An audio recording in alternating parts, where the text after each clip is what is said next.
Здравствуйте. Здравствуйте. Сергей Владимирович, добро пожаловать. Очень рад вас видеть в Бишкеке. Спасибо. Очень рад в этот день космонавтики быть в своем родном городе Бишкеке. С праздником, кстати. Спасибо. С праздником. Уважаемый Сергей Владимирович, рад приветствовать вас. Для меня большая честь принимать вас в Бишкеке.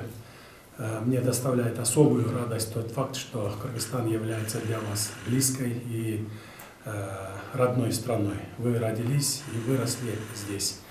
Символично, что наша встреча проходит в Международный день космонавтики. Я искренне поздравляю вас с профессиональным праздником и желаю вам больших успехов. Я, конечно, не знаю, как сейчас, но в наше время каждый второй ребенок хотел стать космонавтом. Я думаю, и вы не были исключением. К счастью, ваша мечта сбылась. Я, конечно же, видел ваши поздравления с борта Международной космической станции в адрес кыргызстанцев по случаю Дня города Бишкек а также Дня независимости Кыргызской Республики. Они были настолько теплыми и искренними, что, я думаю, нашли отклик в сердце каждого кыргызстанца. Я очень рад, что у нас есть такой соотечественник, как вы. Весь Кыргызстан радуется вашим успехам и достижениям. Как глава государства я всегда готов всячески поддерживать и поощрять наших соотечественников, поэтому вы можете на меня рассчитывать. Спасибо, господин президент.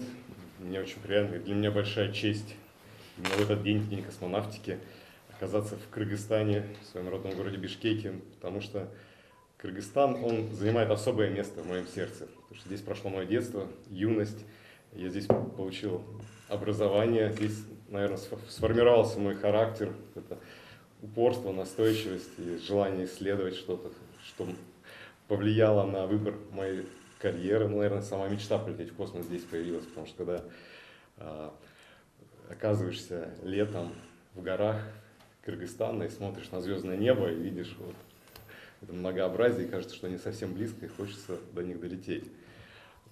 Поэтому, когда эта мечта в итоге осуществилась, и перед космическим полетом у меня стал вопрос, какие личные вещи можно взять на станцию, у нас ограничено 1 килограммом, конечно, у меня этот вопрос не стоял. Я захотел взять с собой частичку своей родины, поэтому я взял с собой флаги Кыргызстана и Бишкека, которые сопровождали меня всю экспедицию на борту, 195 суток они провели на станцию. К счастью, при поддержке мэрии Бишкека мне удалось записать поздравления жителям города и поздравления с Днем независимости Кыргызстана, что для меня было тоже большой честью. И то событие, которого я ждал и готовился, хотелось порадовать своих земляков. И в честь вот этого события эти флаги мне удалось вернуть на землю. И вот сегодня я хотел бы в торжественной обстановке вручить вам флаг Кыргызстана, который провел в космосе почти полгода. И это вот фото с борта, которое... Когда вы поздравляли нас? Флаг, который... Я видел это несколько раз, не один раз, несколько раз повторно. Все космонавты любят Иссык-Куль фотографировать, потому что он очень красиво выглядит.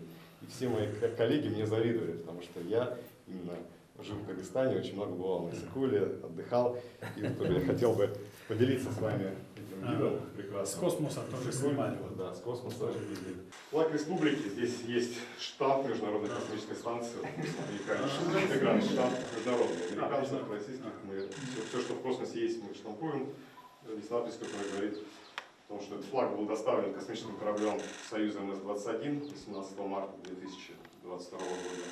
И до 29 сентября 2022 года сопровождал экспедицию, был нашим талисманом нашей экспедиции на станции. С радостью и с честью вам хочу благодарить. Спасибо большое. Конечно, я передам ребятам музейга. Обязательно музейга. Как положено, их поводом. У нас есть знаменитый писатель, вы знаете, международного масштаба, мирового масштаба, Чингиз Айтматов. Да, это его книги. И вот войлочные картинки. Это ручная работа. Ручная работа, оригинал. Из войлока сделано. Юрта, наша кыргызская юрта, горы. специально для вас ребята подготовили. Вот оказывается, в следующем году они приглашают вас, всех космонавтов, да? Да. Давайте организуем, тогда пусть все приезжают к нам отдыхать на Иссык-Куле. Вот эти места как раз, где Юрий Гагарин отдыхал, тоже посмотрите. Это для вас тоже интересные места, очень хорошие. Большое спасибо. Мои коллеги После космоса, вы последний раз сколько там? Почти 7 месяцев побывали, да, там в космосе? Да. Ну, как там после космоса, вот, когда спуститесь на Землю? Ну и радостно, и Какое тяжело. ощущение? Тяжело, да? Тяжело, да. Адаптироваться тяжело, да? Тяжело ходить первые дни, очень тяжело. Равновесие держать, легко упасть. Тяжело бегать. Ну, вся нагрузка, которая вертикально, тяжело переносится. Ну, то есть на второй день после полета я уже в спортзале жим лежа делал. То есть это можно почти тот же вес, который до.